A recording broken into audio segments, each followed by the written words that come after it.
di kemudian hari bisa kita akui juga hal yang sama gitu. Iya sama. Nah itu Bu. Nah ini kan menjadi masalah gitu. Iya terlalu. Karena kita merasa hal itu tidak berdampak gitu dalam kehidupan kita pada saat itu. Tetapi kalau kita biarkan berlarut-larut, akhirnya ini bisa menjadi kebiasaan yang menetap. Bahwa aktivitas kita ini sangat dikendalikan oleh mood kita. Makanya banyak nih ya orang yang sudah tahu tujuan hidupnya mau ngapain gitu ya. Tetapi kok mereka sulit dicapai gitu. Apa nih penyebabnya?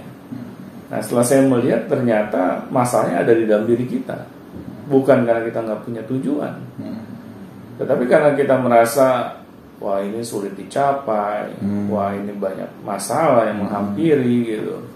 Akhirnya kita berpikir ulang apakah tujuan saya yang salah, akhirnya disalahkan tujuannya.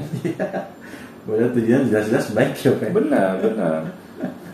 Kita kadang salah menempatkan sesuatu itu pada tempatnya. Bukan kita cari tahu ya apa sih yang menyebabkan saya ini nggak semangat gitu. Tetapi yang kita salahkan hal di luar diri kita. Iya, nyalahin orang lah kadang, nyalahin hari. Benar. Nyalahin tanggal lahir. Benar. Tanggal sial gue nih. Nyalahin sio lah gitu.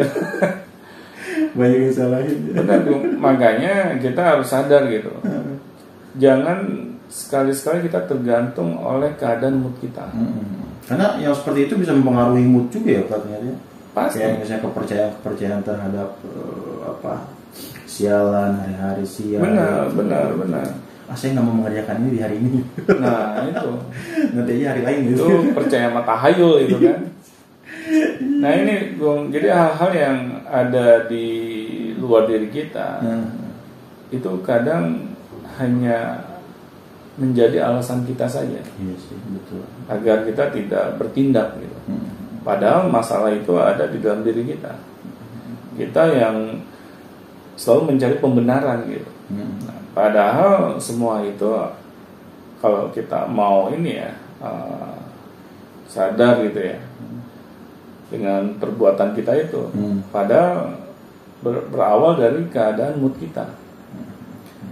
Kalau mood kita nggak enak, pasti apapun yang kita lakukan ya jadinya nggak enak. Padahal kita jangan sampai mau menunggu keadaan mood itu mendukung kita, karena sulit. Kalau kita menggantungkan diri kita dengan hal seperti itu gitu. Yang penting mood kita keadaannya seperti apa ya sudah, kita paksa diri kita untuk melakukan sesuatu gitu yang sudah kita rencanakan. Apapun nanti hasil akhirnya ya sudah. Itu adalah hal yang memang seharusnya terjadi gitu.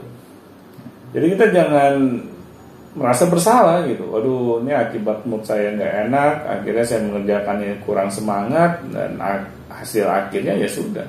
Beginilah yang saya akhirnya merasa kok kenapa saya kerjakan juga gitu. Nah, inilah kita nggak bersyukur gitu dengan upaya kita pada hari itu. Padahal kalau kita melakukan misalnya sesuatu yang tidak memuaskan, kan kita bisa perbaiki. Iya, Pak. Jadi hasil itu kayak dewa banget gitu. Benar.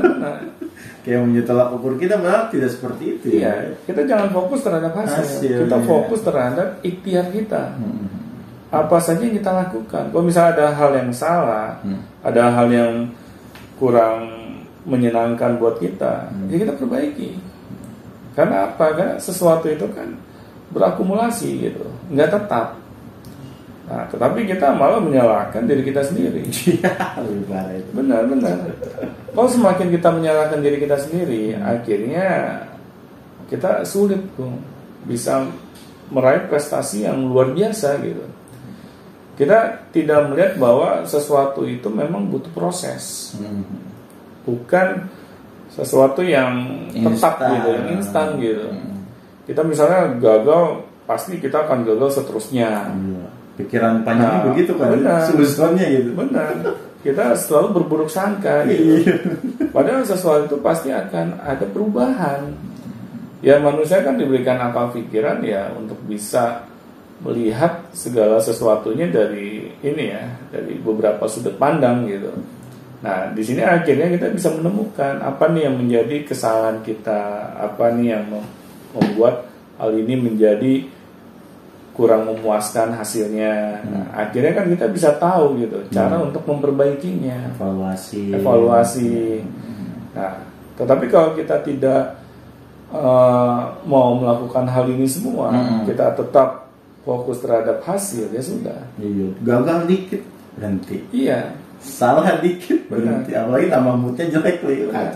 Karena kalau hasil yang kita pikirkan, pasti akan berdampak terhadap mood kita. Iya, sangat besar.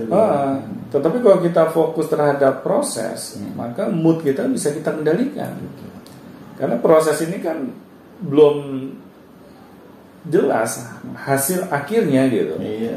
Nah, akhirnya kita bisa meningkatkan semangat kita di tengah jalan. Dan proses bisa kita kerjakan terus. Nah itu. Apapun hasilnya gitu ya, kerjain aja. Gitu. Maka pesan saya gitu ya buat teman-teman Beyond Education, janganlah kita menggantungkan diri kepada mood kita gitu. Karena mood ini di luar kuasa kita. Tetapi yang bisa kita kendalikan adalah diri kita sendiri. Selagi kita mau melakukan sesuatu hal itu sesuai dengan apa yang perlu kita kerjakan, maka mood berada di dalam kendali kita. Oke, baik. Terima kasih Pak Doni atas sharing-sharing pada pagi hari ini. Jadi silakan kalau mau ada yang tanyakan langsung tanyakan saja melalui link deskripsi di bawah. Dengarkan kami di Spotify dan tonton terus Beyond Education. Sampai jumpa di Beyond Education selanjutnya. Sampai jumpa teman-teman.